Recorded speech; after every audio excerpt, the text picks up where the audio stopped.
की बढ़ चढ़ के बात करते थे, जो रुपए को मजबूत बनाने की बात करते थे, उनके तमामों वो चाटुकार, सिनेमा जगत के तमामों लोग जिनको रुपए की बड़ी चिंता थी, आज बिल्कुल चुप हैं। जो सरकार के चरण चुंबक हैं, वो समझाने की कोशिश कर रहे हैं कि कैसे ये वैश्विक कारणों से हो रहा है, कि रुपए के लिए मोदी जी आप हानिकारक हैं। तो इतिहास में पहले कभी नहीं हुआ था।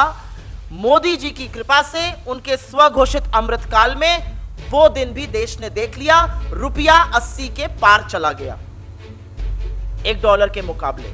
ये वही रुपया है जिसकी आबरू और इज्जत प्रधानमंत्री से जुड़ी रहने की बात स्वयं मोदी जी करते थे। तो क्या आज जिस तेजी से और जिस बेलगाम तरीके से रुपया गिर रहा है, कहीं मोदी जी की यह मंशा तो नहीं है कि पेट्रोल की तरह इसको भी शतक लगवा दिया जाए?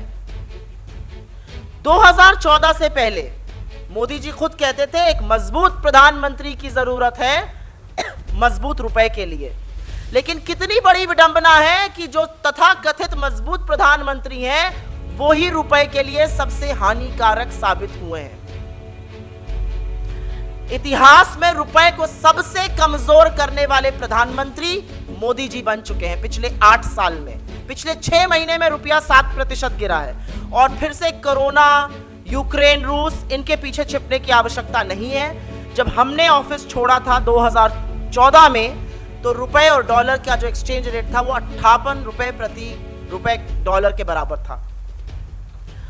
आज 80 के पार है। तो थोड़ी गिरी हुई साख, थोड़ी गिरी हुई प्रतिष्ठा, थोड़ी उजड़ती आबरू की चिंता तो आप अपनी भी कर लीजिए मोदी जी, पहली बात। लेकिन इस रुपए का आम जनता पर क्या फर्क पड़ रहा है? क्या सिर्फ ये एक रिजर्व बैंक, नॉर्थ ब्लॉक, दलाल स्ट्रीट, मार्केट के बीच की बात है? बिल्कुल नहीं। निरंतर गिरते हुए रुपए का फर्क इस देश के हर नागरिक पर पड़ता है। यह कमर तोड़ महंगाई को और बढ़ाएगा। ये जरूरी कीमतें, चाहे पेट्रोल, डीजल, रसोई गैस के दामों को बढ़ाएगा, क्योंकि वो दाम बढ़ेंगे तो बस के किराए और ट्रेन के टिकट के दाम भी बढ़ेंगे। इसका सीधा असर घर में पकने वाले खाने और थाली पर होगा, क्योंकि खाने के तेल के दाम बढ़ेंगे। यही नहीं, एक कमजोर रुपए का असर टीवी, फ्रिज, मोबाइल फोन और ऐसी तमाम इलेक्ट्रॉनिक आइटम पर होगा जिनके बहुत सारे पुर्जे हम आयात करते हैं, उनको इंपोर्ट करते हैं। अब हो सकता है अगर ये बात वित्त मंत्री से पूछी जाए तो जैसे उन्होंने पहले कहा था कि मैं लहसुन प्याज नहीं खाती हूं, वो अब कह दे कि मैं तो भाई रुपए का भी इस्तेमाल नहीं करती हूं। लेकिन इसका असर भारत के हर नागरिक में पड़ेगा। जिस महंगाई से हम जूझ रहे हैं वो महंगाई और बदतर होने वाली है, ये बताना जरूरी है। जो रुपए की बढ़ चढ़ के बात करते थे, जो रुपए को मजबूत बनाने की बात करते थे, उनके तमामों वो चाटुकार, सिनेमा जगत के तमामों लोग जिनको रुपए की बड़ी चिंता थी, आज बिल्कुल चुप हैं। पर इस सुई पटक सन्नाटे से तो काम बनेगा नहीं। रुपए के बारे में कुछ करना पड़ेगा और यह स्वीकारना पड़ेगा कि रुपए के गिरने का कारण बेलगाम महंगाई और एक ध्वस्त अर्थव्यवस्था है। कभी किसी के पीछे, कभी किसी के पीछे छुपना बंद करना पड़ेगा।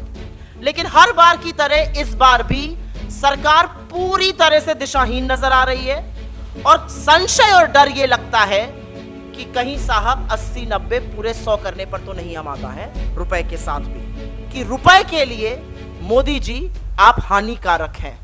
जिस रुपए को संभालना था उस रुपए को पहले आपने रिटायर किया 60 पार करा के, फिर 75 पार करा के मार्गदर्शक मंडल में डाला और अब 80 पार करा के लगता है आप शतक की तरफ बढ़ने को रुपए को मजबूर कर रहे हैं। तो जागिए, समझिए और रुपए को संभालिए, क्योंकि जैसा कि आप कहते थे, शायद आपकी साख, प्रतिष्ठा और आबरू उजड़ती जा रही है। जो सरकार के चरण चुंबक हैं वो समझाने की कोशिश कर रहे हैं कि कैसे ये वैश्विक कारणों से हो रहा है।